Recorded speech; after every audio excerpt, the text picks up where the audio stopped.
Okay.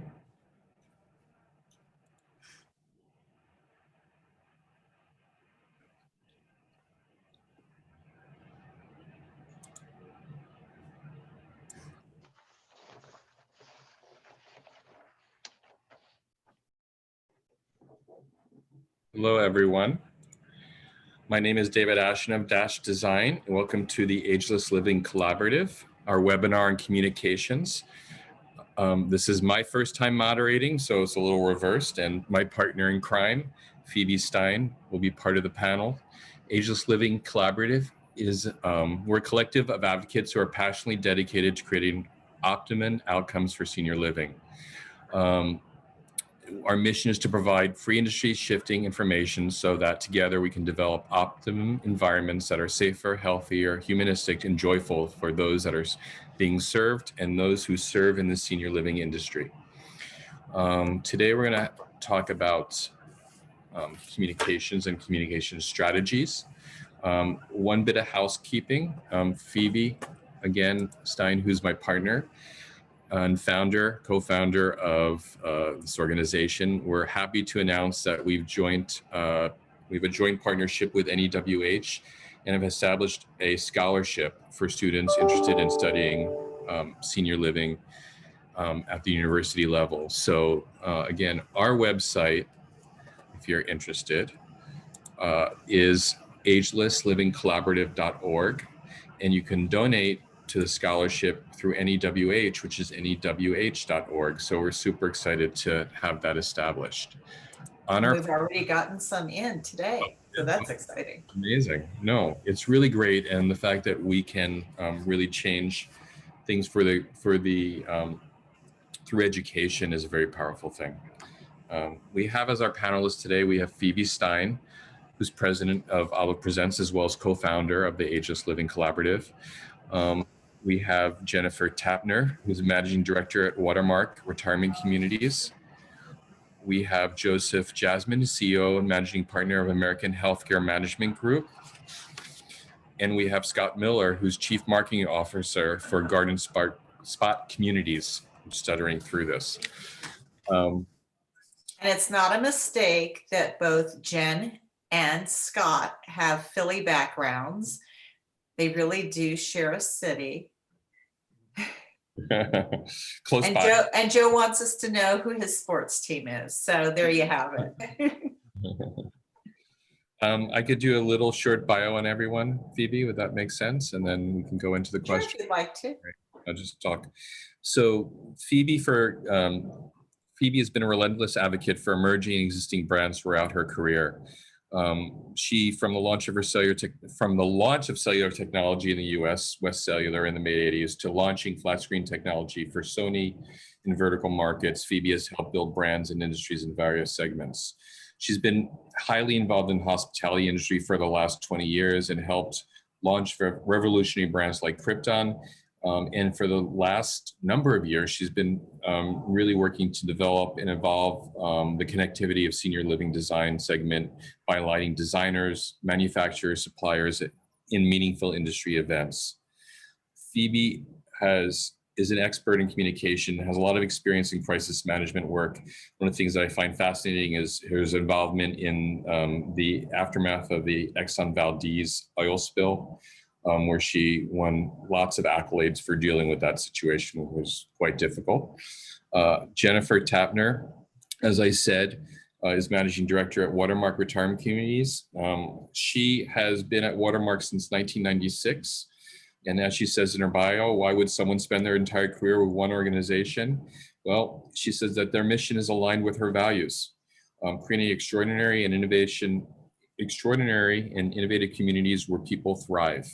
We're delivering the highest quality care for our residents, come from every direction, from staff, residents, leadership, and the community. And these ideas need champions who can enthusiastically lead the process for ushering them into reality. Her passion for healthcare innovation originated from she was a registered nurse. Shortly thereafter, she became executive director, and over the span 20 years is now in her current role as managing director. I'm not as Hi, everyone. as smooth as Phoebe is in doing this.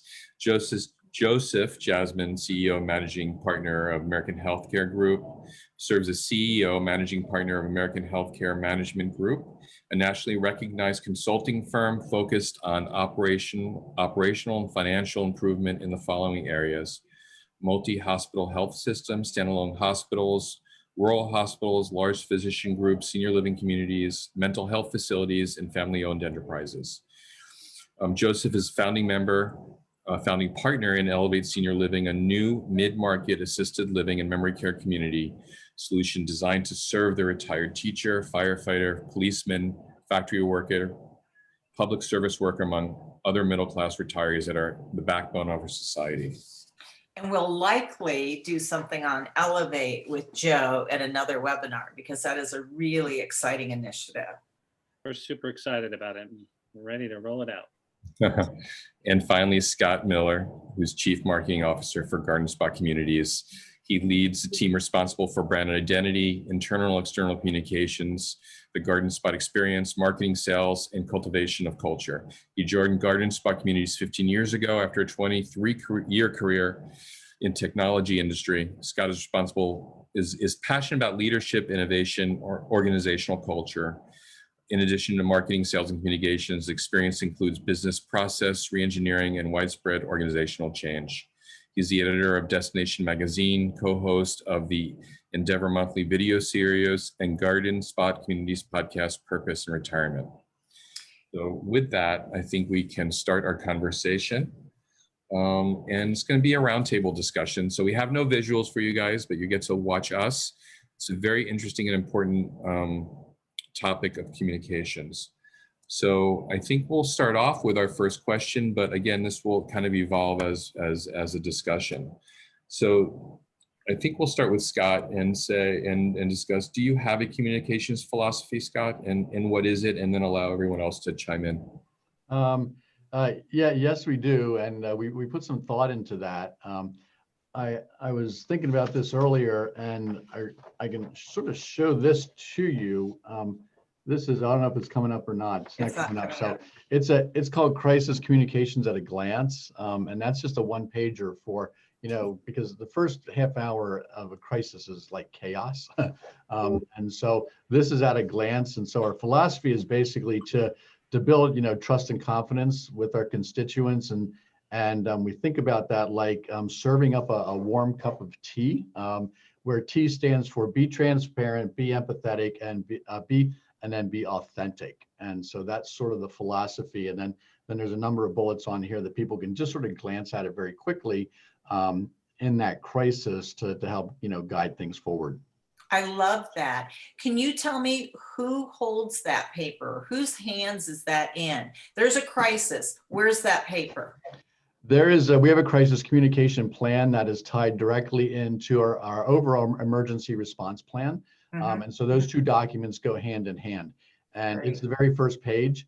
So that we have an emergency response team that watches those plans all together if there's something that's taken place. And so it's at the very first page of the crisis communication plan. So if we're trying to figure out, okay, what do we do next? You open up the plan and it's just right there. And everybody has access to it. That's music to my ears. I would love to know how you manage that, Jen, in watermark communities and who has that. And I'm asking specifically because I have been on the other side of it when there's been a crisis, we've been called in, there wasn't a plan. So I'm always interested in knowing how each organization who has a plan, where they put it, whose hands it's in, who's going to have the ball and run with it. Questions, Phoebe. And to Scott's point, I think that for communication, it's all about transparency and building trust. For our communication plan, we have a very robust plan, as you might imagine, that we work with our resources locally and nationally for education and training online that foods plan. Hub, if you will, is at the front desk. So if there was any type of crisis, there's a tree of who gets called but the executive director, the leadership team, frontline associate advisor, communication with our command center and our corporate office. So it's a very robust, well thought out plan that is reviewed ongoing and trained on ongoing also, with any changes and at least semi-annually. That makes sense. Joe? We kind of follow a very simple philosophy: don't hesitate, communicate. We try to have a regularly scheduled communication going on, and then supplementary communication strategies based upon what's happening in the day. From a crisis situation, there's a crisis plan. All the leaders have the crisis plan. There's also 2 crisis books available for, in a sense, front of the house, back of the house staff. In the moment they for some reason, everyone else was run over by a bus and they needed to communicate, they would know where to go and what to grab a hold of. But our theory is to try to communicate more often than just when there's something bad that happened. So providing some fun and exciting communications, and, you know, almost like current events, this is what's happening today, here's what's happening with your loved ones, and really kind of keep the families and those folks that are interested in our community involved and engaged in it, even driving some of that communication out to the general community, and creating partnerships and relationships with those folks so they know what we are. Because at the end of the day, if they drive by your community, they make an assumption on what it is, and it's only defined unless you tell them what it is. So we try to set the stage and communicate exactly what we are. And do you guys, and I'm asking all of you, do you all do some type of training, spokesperson training, so that the people who are delivering your brand messaging and facilitating a crisis are prepared to actually speak?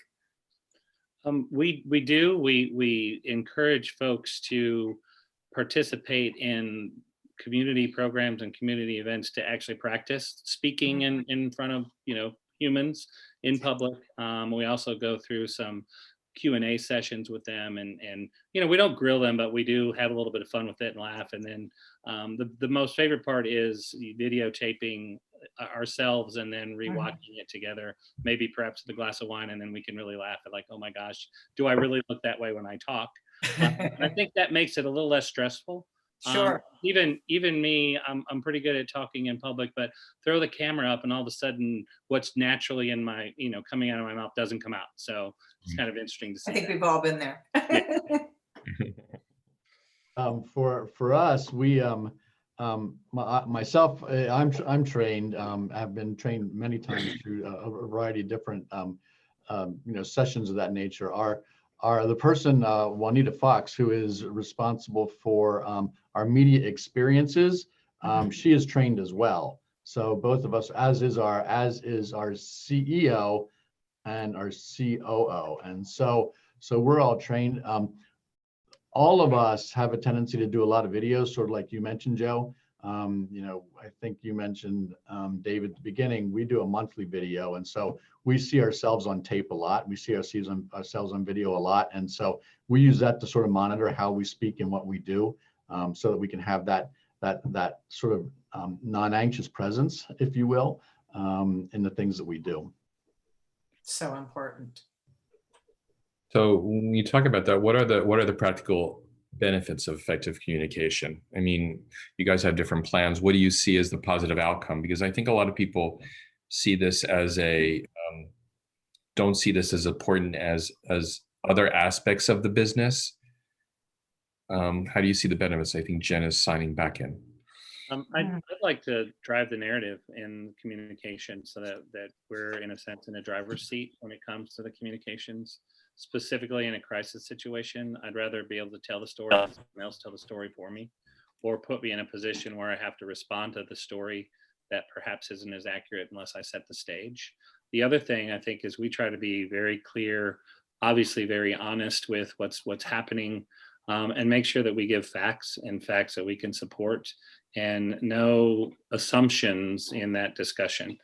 Because someone may make an assumption and that turns out to be very bad and it wasn't even accurate. So I think those are important little cues to know from that standpoint. If you don't know the answer to the question, it's okay to say, I'll get back with you on that. Absolutely. absolutely. Faking it never works out. You're And- very and- passionate about Good. this. I'm going to say, Phoebe, I'm going to break in a second, but you're very passionate about this subject. Do you want to add, because I think you have a very important point of view about effective communication and the benefits of that. Well, I think, and David's heard me over and over again complain that people don't take it seriously. And, why is it that communication falls below C on the list of things that should be top of mind and well executed?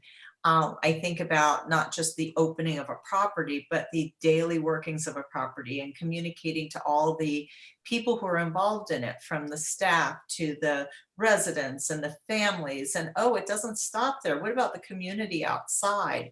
And when good communications practices aren't in place, you have situations that are unfortunate for everybody.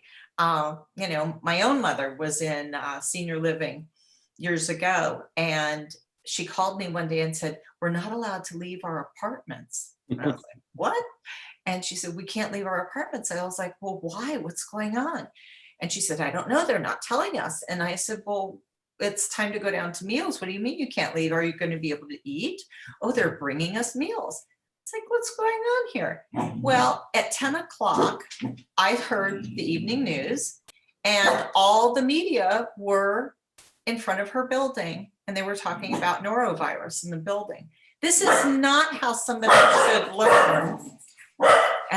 And you can hear my associate. This is not how somebody should learn about a crisis in a community. They failed at communications. They failed at telling their residents, the families, and the surrounding community. That just should never happen. It's important. It should be at the top of the list, not something that they drag out and dust off when the time comes. So just a side note.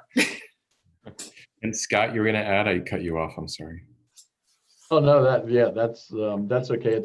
It is like, I think it's important from a brand perspective. It's very important from a brand perspective. So, sort of like Joe was saying, and Phoebe is like, we want to make sure that we have the story and that we can, run that storyline, because if you're not talking into that or speaking into it, people are going to make stuff up. Mhm. If you don't answer the media is going to make it up for you if you don't give them some sort of a statement, right? And if you don't tell your residents, if you don't tell your other constituents, your staff, they'll make it up as well, because people want to give answers. And so we try to get out in front of that, and make sure that, and sort of like Joe said, stick to the facts, right? And don't speculate. Just be honest and authentic up front. And if you don't know something, just say, at this time, we're still trying to figure that out. And as soon as we know it, we'll share it. Which, it's that honesty and that authenticity, I think, that makes a tremendous difference. And I think the other piece of it is, don't just let it go. So you have to respond and say, "I don't have an answer," if you don't have one, but we're working on finding out the answer. We'll get back to you. David mentioned the long ago Exxon Valdez oil spill. And the one thing that we had to work around that was enormous was that the president of Exxon just didn't respond. Nobody picked up the phone for 48 hours. Today's news cycle would have killed them. There was no social media, so that was a blessing. But now we don't have that option. Somebody doesn't respond, then the masses are taking to every social media platform there is to say how unresponsive you are and how you can't be taking it seriously. So I think, if anything, communications, and certainly the crisis communications preparedness, has been elevated more than it ever was before. And I would add to that, we had a crisis situation about 2, 3, 4 months ago. And we took it to the point where we reached out to the news stations and the reporters in all the different areas in that community to get in front of the story, so that we could basically explain what was happening in the community. We had a caregiver that stole from us, and we worked with the police department to get that person arrested, but we wanted to be in front of it. And so it worked very well by talking to them up front, giving the interview before they were ready to go, we were able to then work with them and provide them what they needed. So then the story that went out was the actual story, which was what we wanted, and not a negative story of, oh my gosh, all senior living communities are stealing from seniors. Could have been that awful.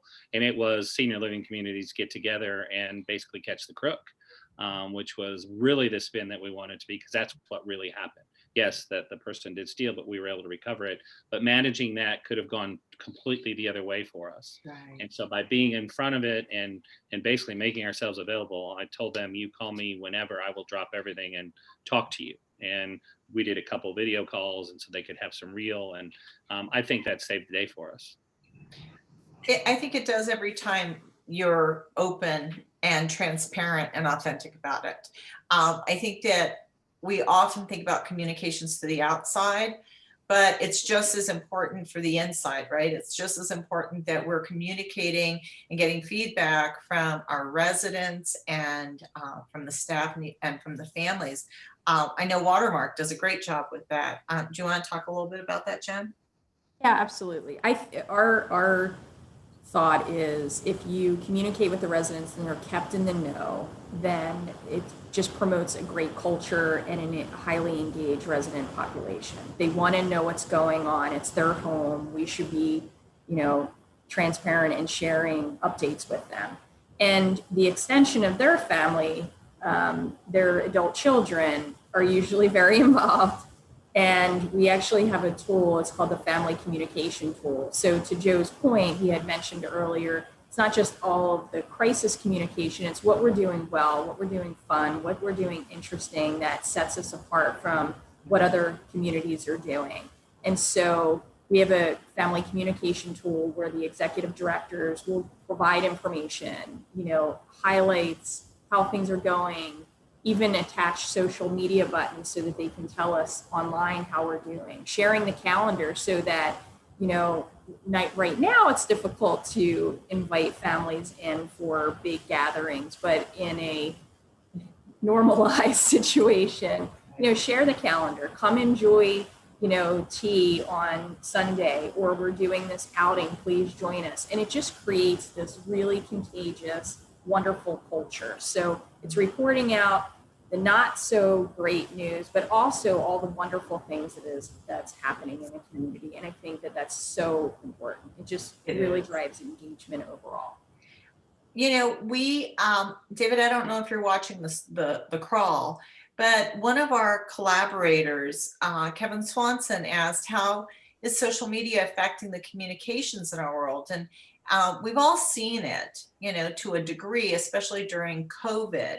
But how much is social media impacting senior living, and how capable, maybe capable is not the right word, but how engaged in social media are our residents? We know the families likely are, but how engaged are the residents and even staff?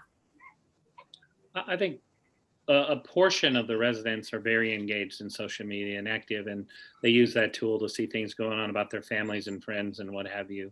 And there, I think, are sort of a middle group of seniors that kind of set their toe in the water. And I believe this is an opportunity that we can all utilize and connect our young caregivers, those folks that can't live without the phone or social media, to interact with this middle group of seniors that they kind of want to try it, but they're not sure. And then they get lost and frustrated and they give up. It creates that opening for the awkward conversation the caregiver is struggling to have with the senior. If they're doing it over Instagram or Facebook on a phone, that whole animosity goes away. And I think that's an opportunity we all have there. And then I think there's a group of folks that just don't do it for whatever reason, cognitive issues. They're just not interested. They really never bought into the whole iPhone thing. And so I think that there's a mixture, but I think this has created a different environment for us now. With the COVID has changed the scenario. So now when we're utilizing social media for communication strategies, now you have to be uber careful that you don't happen to throw a picture up of someone smiling and their face mask happens to be slightly down off their nose, because then that's the gotcha moment. And you get 472 emails saying, oh, you're not safe.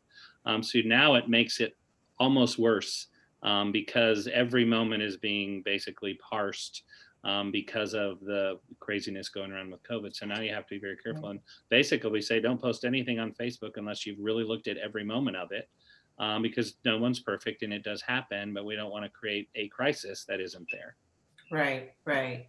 Well, Well, and back to the crisis, we have another collaborator, we're so fortunate, we have really tremendous folks who have joined us across the industry. Asked what steps you go through for a thorough communications plan in a crisis.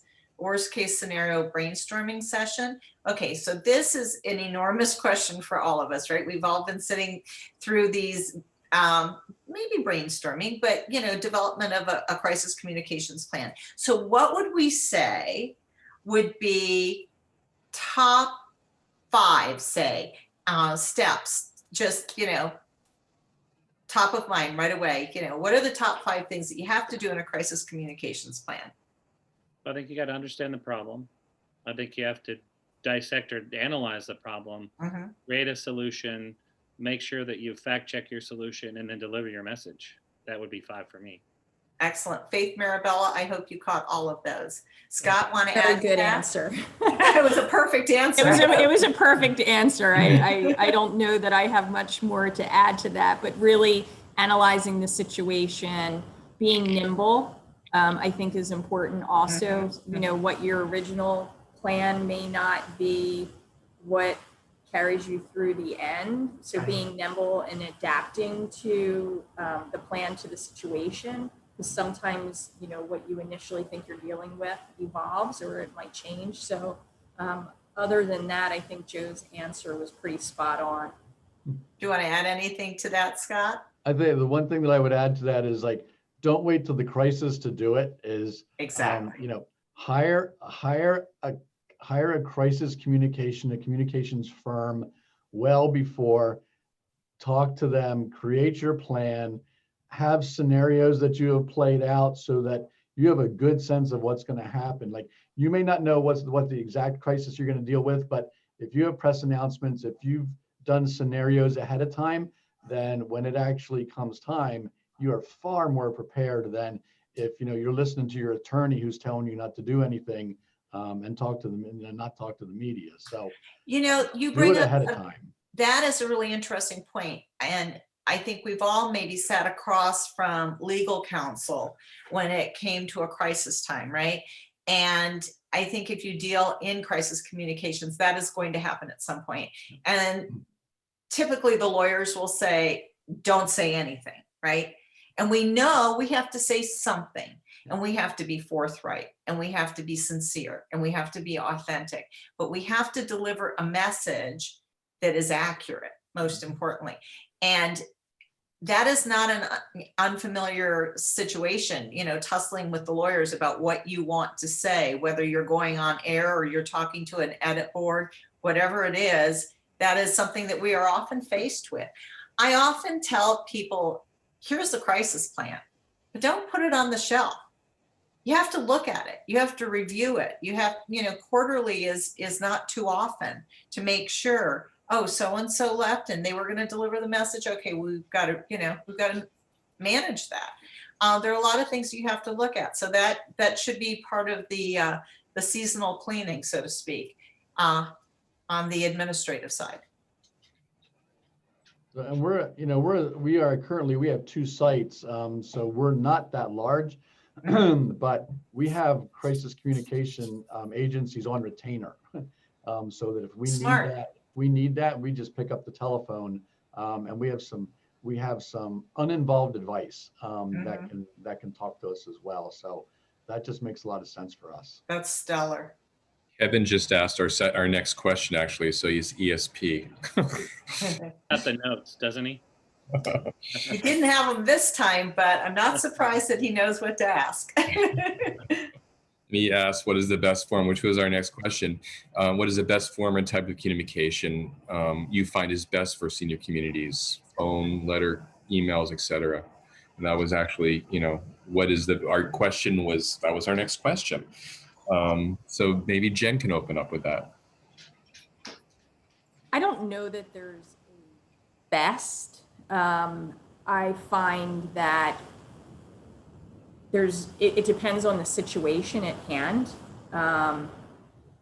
I do enjoy having a town hall meeting and talking before the residents and giving updates so that there's that personal connection, one-on-one. There are residents that want to see everything on our communication tool. And then there's those that want it in their hand. Let me see a copy of your PowerPoint. I don't know that there's a best way. I think it really depends on your audience and what they're looking for. I think it's a combination approach, actually. What if you're trying to speak to the community? What if you're trying to speak to, say, the residents or to the staff, and maybe it's such an internal experience that you're not necessarily going to social media because everybody outside the community doesn't need to know. So how do you, within the community, best communicate, say, something that's new or something that they need to be aware of for a safety situation? What are the different methodologies of that?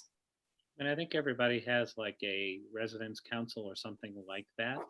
And we utilize that tool and supplement the council with, hey, everybody, gather everyone together, even go literally knock on doors and ask everyone to come sit around the table and then share that information with them and make them part of that council or part of that meeting so they're actively involved.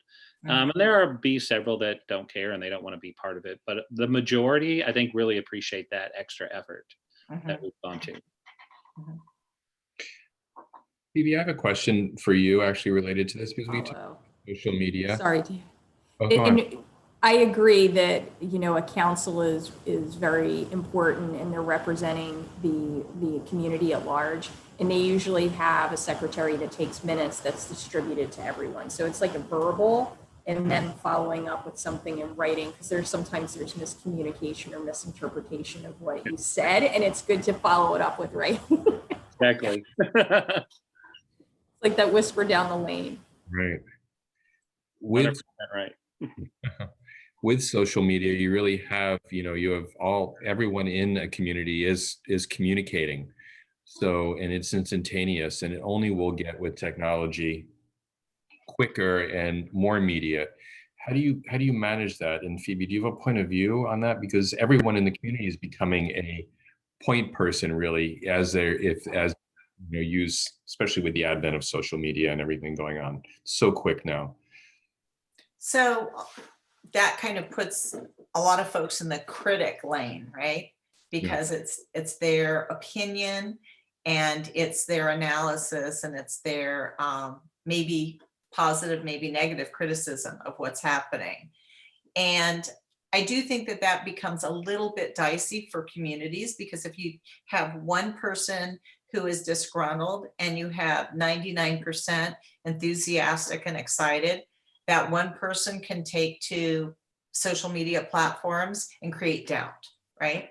So that becomes a challenge for the communications people within the property to be managing that and trying to encourage all of the residents to have that communications with, say, an administrator or with the manager of the property.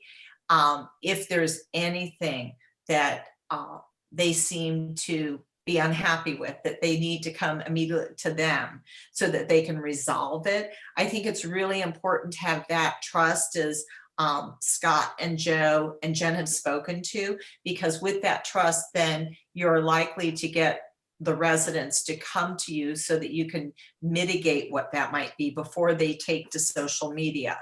That's the best possible outcome. You want them to be sharing good news on social media and not using it as a complaint board.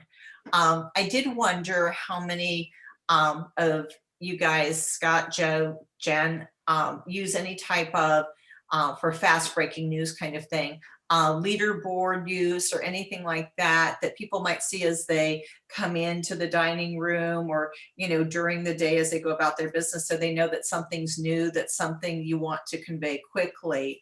What is your methodology to deliver that quick news? We use a platform, and we're rolling this platform out in all of our Elevate communities through a group called Centrix. It's Engage 360 that allows us to send out to everybody's television, telephone. This is both residents, families, staff members, what have you, in a sense, like breaking news. Here's something you need to know, update. It also allows them the ability to schedule their meals, time and place, and order their meals, and just all kinds of other things utilizing that technology. And we have thought about utilizing it from a communication strategy. From what you mentioned too, in regards to someone being negative on social media and that nasty negative Google review, that you can't get into a Google review battle, but to reach out to our families to say, can you help support us, and basically create positive, because with the touch of a button, we can send something everywhere all at once.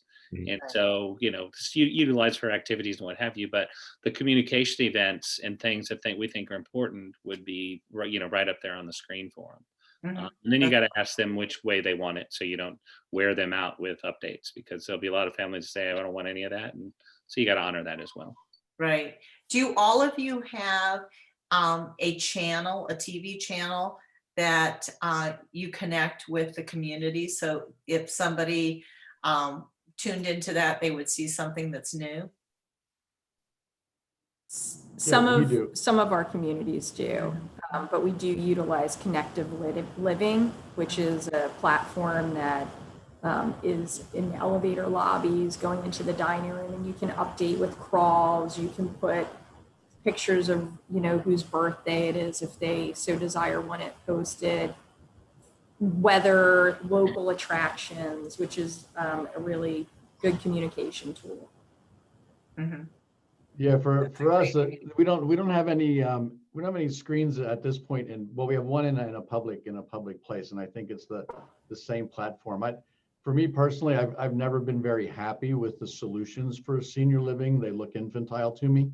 You don't get the level of quality that you do on cruise ships and in high-end hotels and resorts. And so we've been very cautious to put those sort of things in the community. What we have done is that all of our residents, and that's right around 1,000, have iPads. So they all have iPads, and we have an immediate communication channel that's set up with that. And so we just send messages to people on a regular basis on things that are happening. So, like we just did a COVID update yesterday, announcing that we know that our positivity rate in the county is right now just below 15%.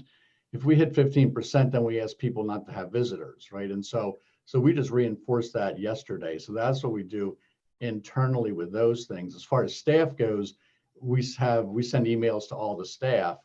Plus, we have an internal app that we can communicate directly with our staff. And then for the outside community, we use our website. So we drive people to a page on our website that's got information and things. And so we try and hit it comprehensively from that perspective.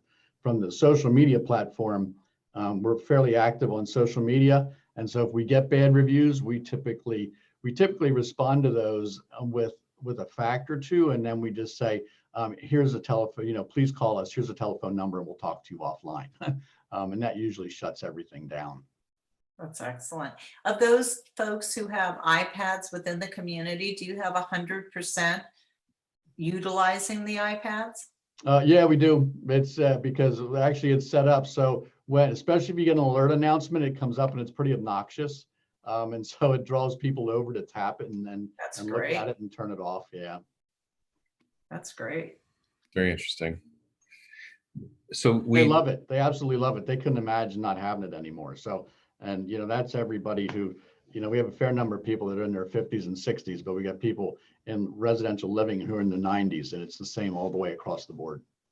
That's so cool. Do you guys employ some sort of internal genius bar or some sort of tech support that works with everybody? Because 100% buy-in is pretty remarkable. That's very impressive. I got to give you kudos for that one.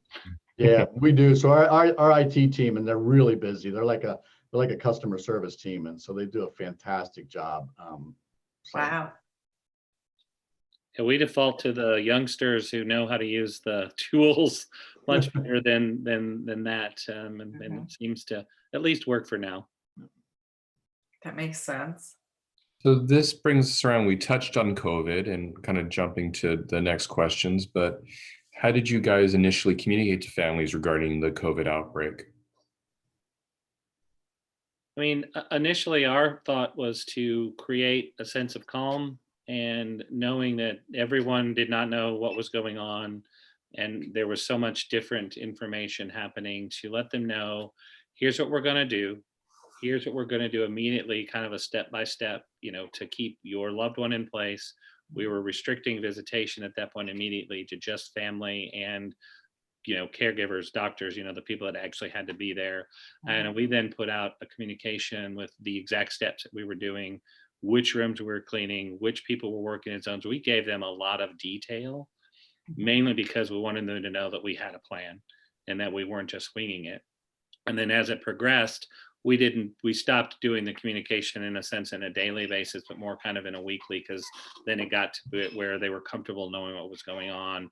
And then when there was a major change, i.e. we had to stop visitation or had to change the method of visitation or whatever it was, then we structured. And then every time we hit a milestone, whether it be top to bottom cleaning complete or another round of testing, whatever it was, we made sure that we put that back out, and at times we'd highlight in big bold red letters for them to see the things we thought were important, and spend a lot of time on the phone, because I think that was important for the families to be able to talk to the ED or the nurse or the housekeeper, just anyone, to say everything's fine, let me go sit, I'll go right where your mom is and we'll have a conversation. Just that it was more of that compassion, think about the human side of it. And I think that probably was the most effective thing we did. I think everyone liked the other stuff, but the fact that we took the time to, when we were on the phone with them, to go find their loved one, try to FaceTime, try to create a connection, that made the difference for us. I would agree. We started very, very early on with our communication methods.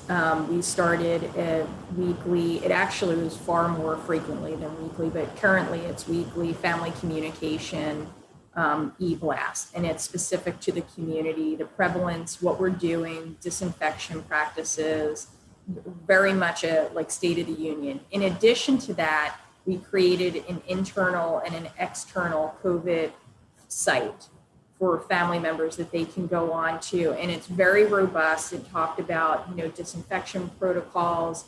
It talked about our policies, everything that you can imagine. And now it's full of information around the vaccine. We did a lot of FaceTime, a lot of virtual tours with the residents and their families. And one thing that I really, really liked is we built an inspirational board in our platform, and it took pictures of what it was like in the community because the families couldn't come in, and really the random extraordinary acts of kindness that were displayed throughout all the communities. One example was, the servers, the dining team, everything was in to-go containers, and so they were putting pictures on the boxes, or family members standing out across the glass, giving hugs. And it was just beautiful. Every time I look at it, it brings me to tears. But it's something that I think is so special and extraordinary that we did. And I'm very proud of the communities for what is posted. It's pretty amazing. That's fantastic. That's really wonderful. Yeah. Thank you for sharing that. Thank you. Wow. What happened with the garden spot communities? And specifically, I'm curious about small houses. So within our healthcare, what we did within healthcare, as incidents and events came up, we have a telephone system. So we called all the family members. So we do households in skilled nursing. We have households, and so there are 16 people in a household, and so that's pretty contained. And so so then phone calls. So if there was, if somebody, we didn't have testing and things early on. So when we started to close down, where we had concerns for somebody, then a personal phone call from the executive director would go to each of the families of the 16 people in those households. And so those are very, personal communications up front. And then we sent letters as well. I went back and I looked at our website. We started to do posts on our website on our COVID page on March the 14th. And then we've kept those up, and we're going to do another one tomorrow. And so we just continued to do those. As far as the residential living population, we've always done a session that we call Coffee and Conversation. And in non-COVID days, that was twice a month, and anybody could come in. It was a town hall sort of a thing, and our CEO and several of us are typically up on a panel, and we just answer questions. So it's a free-for-all answer questions sort of a thing. After COVID, we took that online, and so people couldn't come in person, but they could either call a number, and we would have Google Translate convert that into a text message so that we could read it off and respond to it. And we let people text in as well. And so those generally went for an hour. So, and that was every week. And so people were on, they were asking, they want to know everything that was going on. And so, Sure. at one point, we started to record those and make them available to family members too, because family wanted to know what was going on. And so that was very helpful. And then we just do those regular updates on that communication system I mentioned. If something happens, we just send out a communication to all the residents, and then they tell their families. And so Well, I think that keeping the families informed Mhm. is so critical, not just the residents, but the families and the staff, because the staff are going about their business, not necessarily always fully informed. It's a remarkable thing, but it's truth. We have a question from our collaborator, Faith Marabella, who would like to know, what sort of communication tools do you use to knit staff together? Which I think is fascinating. Okay. I don't know if anyone has heard of, we utilize an app called Crew to communicate lots of differing things to all of our staff members, whether it be something fun, cool, funny pictures. The schedule goes out on Crew, any announcements for Crew, welcoming new employees to Crew, this drill is going to happen, that drill is going to happen. That seems to be a really kind of good one. And it takes a little bit of a life of its own in a good way, because they do use that to celebrate people doing great things. And so you're not feeling like you have to promote that, although you do it a little bit, then it takes it on. So we do that in addition to then our in-services, that happen basically once a week, at lunchtime, and then on another dinner time for the other shifts, to communicate those things in addition to that. But Crew honestly has been a godsend for us. It's free as well, so you don't have to pay anything for it. You download it on your phone and off you go. Wow. Jen, do you or Scott, do you use Crew or something like that? No, but I'm writing it down. Is it CREW? Exactly. Okay, I have not heard of that. It sounds amazing. We'll have to check that out. We actually have, yeah, I love that. That sounds so cool. I will definitely look into that. We have a Watermark announcement center. So we have an intranet, and it has all different announcements throughout the day that the associates can look for updates. We also have boards in our break room that has updates of information and storytelling on there. And we also have an application, Dayforce, which is like a scheduler that we can send e-blasts through. And then the EDs do town halls regularly for all of the shifts, because it's important to capture everyone and not leave, that 11 to 7 shift out. So that's important. Yeah. And I'm sure that residents and families alike are asking about the vaccine and protocol and how that's going to be handled, and will they be getting vaccines in the communities, and a host of other questions. How are you handling that? I would assume that there's some insurance, well, to folks who are on Medicare, not, but there might be some insurance information? And how do you segregate that and push that information out? It's a general question, even though it's a medical and health related question. So, I mean, we've used the same method to push that out, crew face to face. There is a handout as well, just because some people like paper and they want to take it home, put it on the, on the wall to let them know, here's the times, here's where we are in the queue. Here's the process. And then if you don't want the vaccine, here are the ramifications. Unfortunately, knock on wood, we haven't had anybody say we don't want the vaccine, because that would create a crisis communication moment for us. and do you have a plan in place for that person who decides, I don't want it? We do. We do have a plan for that. And that isn't a fun plan, but it is a plan. It'll make it harder for them to, full PPE, the whole 9 yards. It'll be awful to work in that sort of constraint. Right. Interesting. So I'm looking at, we had a very interesting conversation. So I'm looking through the questions to see where we want to go next. I would love to interject. I'm looking at questions. I'd like to know tips that Joe and Scott and Jen can share with everybody about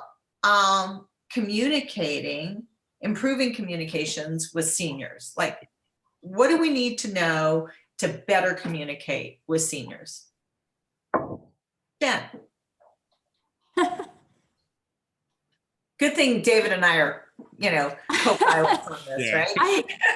I think for individual communication, knowing something about the residents, I have a tendency of doing everything pretty fast. And I think that it's important to know your audience and maybe slow it down a little bit. Some people are fine and can adapt to like the fast communication, but just knowing your audience, making yourself available when they want to communicate with you. I think it's important as a leader to be present when residents are present.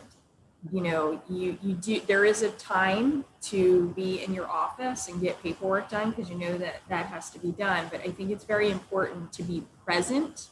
And I think you had mentioned it earlier, getting ahead of it. A resident, if they have a relationship with you and you are available to them, they'll communicate to you what the concerns are, and you can build a rapport, build a trust, and things have a tendency of not escalating. So being present in the dining room, being present for large events when we're able to have large events, but just, I think that's important.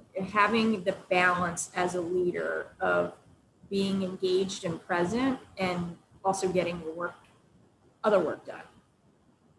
I 100% agree with everything that Jen said. You got to know the residents, and nothing can be replaced by that personal connection, that sitting down next to them, having that conversation where you're focused on them, they're focused on you, the distractions are out of the way, and that it's all about them. And we have a little bit of a trick in it. So it's a tip that we do every week. We do one-on-one activities with every one of our residents, and that activity is about them. And that's how we get to know them, and we get to know what they like, what they dislike, how they like to be communicated with. And it's rotated. So people on teams, they have tickets. And so eventually they've done a one-on-one with every resident in the community. That allows the communication, as Jen mentioned, being present with them to be so much easier, because they know you and they know who you are and what you are, and you know them. And it can be much more personal, because the trigger buttons. There's certain residents that if there's a change in the dining room, it will trigger them. They get upset. So how to manage that. And I think that, as she said, being present is super important, and knowing what your residents like and dislike is critical. I can imagine they're all going to be so excited to be back in the dining room together. Oh my gosh. I'm hoping it's soon for all of us. So probably the thing that I would add to that, because that is all good stuff, is like, treat people like adults. that, I just look at this industry. I'm 63, so I'm dead center demographic, right? And, and the people that we deal with, as I had mentioned, we have a fairly diverse group of people that live here. And so, people younger than me, which just isn't fair. But then we get people who are 90 years old and they are just, if they're not having cognitive issues or something like that, they're sharp, right? Right. And the baby boomers are what, 75 now, 74, 75. Mhm. And so, we got to treat people like they're 30 years younger than what they are. Right. Because that's just what I think that the population expects these days. And for us, we try to avoid the word senior like the plague, because we think that senior has some baggage that comes with it. Mhm. And, it sort of indicates that, hey, maybe you're past your prime now. You don't have a lot to contribute. That's just a general stereotype. And so we avoid that. We avoid that term. So what term do you use? Because when we founded the Ageless Living Collaborative, we also stayed away from the term senior, because people who are living in aging community or ageless communities, a lot of them are so super whip sharp, and they're not willing to be put on a shelf, right? They want to be involved and engaged.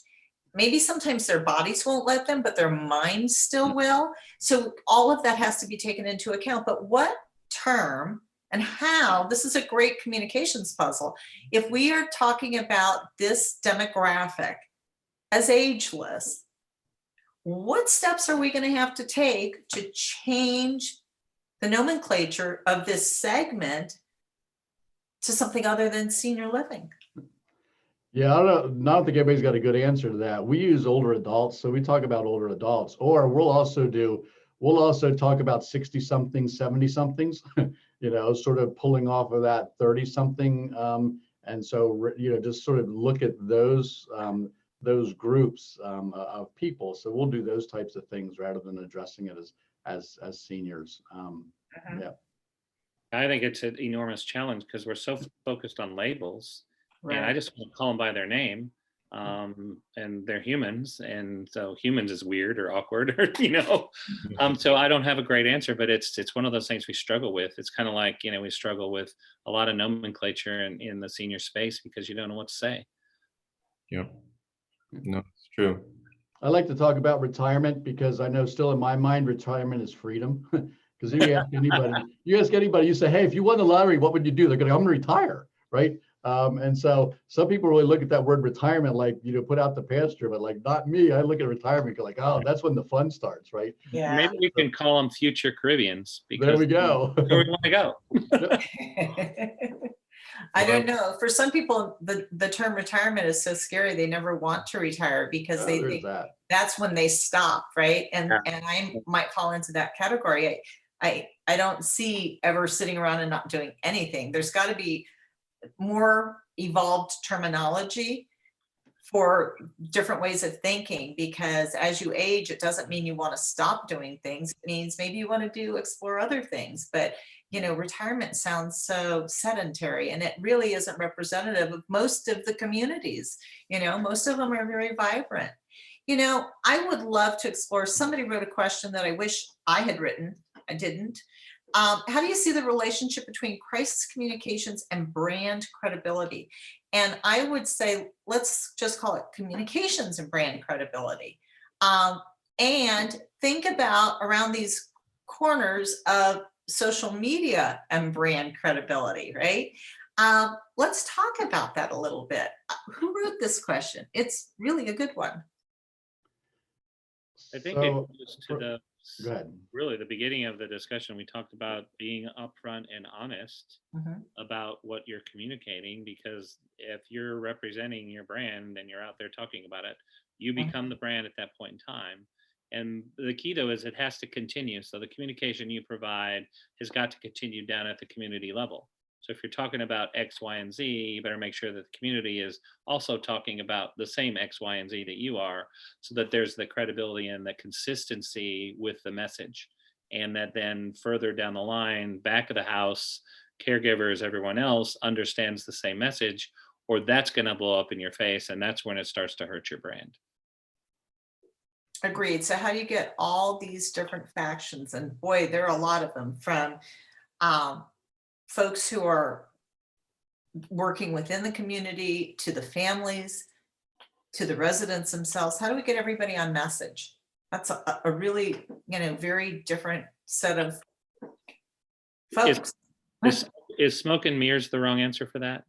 Yeah, no, I want to know how you get all those factions on message. I think I want that one answer. Jen? Jen's got it. I don't know about that. I think your answer is pretty spot on.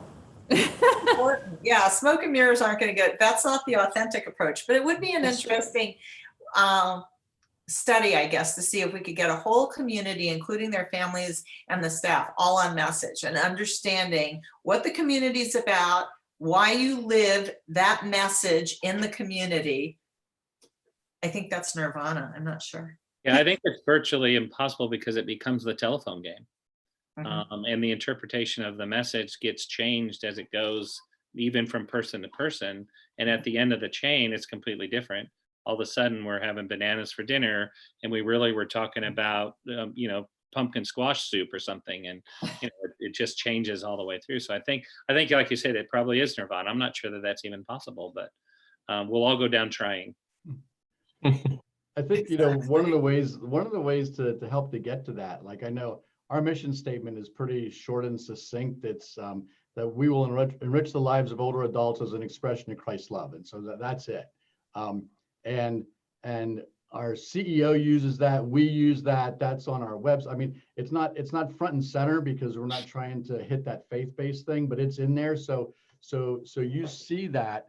Our residents know that mission statement. And so people, in fact, we did some surveys around culture a number of years ago, and people said, oh, like, that's not just the staff mission, that's the mission of all of the residents. Everybody, they say, Steve Lindsay says that so much. It just rolls off our tongues. And so people know that what we're about is enriching lives. And so that's our mission statement. Our core values match that, but then we have a value proposition, which is that what we provide is abundant opportunities to live with purpose in community.